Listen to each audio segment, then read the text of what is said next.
because like that was able to kind of forge me into the person that I am now, aside from football. But looking back, man, it was just a crazy run of events. Sorry, I don't want to get caught talking too much, but like that's just like the fast forwarded version of what got through that process. No, man, I was going to ask you about it. I was going to ask you about when you transferred to Arizona State.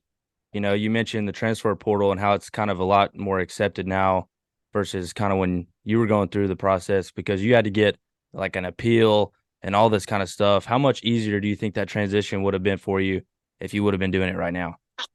Oh, it would have been no problem because I ended up leaving. I think it was the third or fourth game of my redshirt freshman year, and now you can play in 4 games, like be in all 4 games, and still transfer and still be eligible, from my understanding.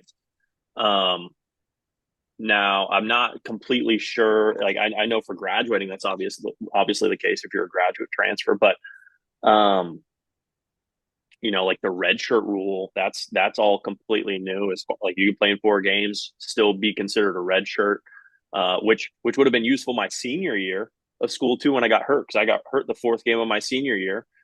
I would have been able to technically get a medical redshirt the following year, but it's all just Did you not get a medical red happenstance. shirt when you got your cut on your intestine?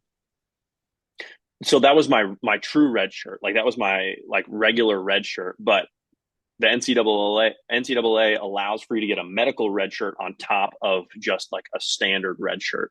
So my senior year, I would have been able to get a medical red shirt on top of that, and probably got my whatever sixth year, been a 6 year senior, which ended up being pretty common after COVID because everyone got that year back. So it was weird for me at the time. I didn't even really consider it. I thought that I was done and that I had to move on.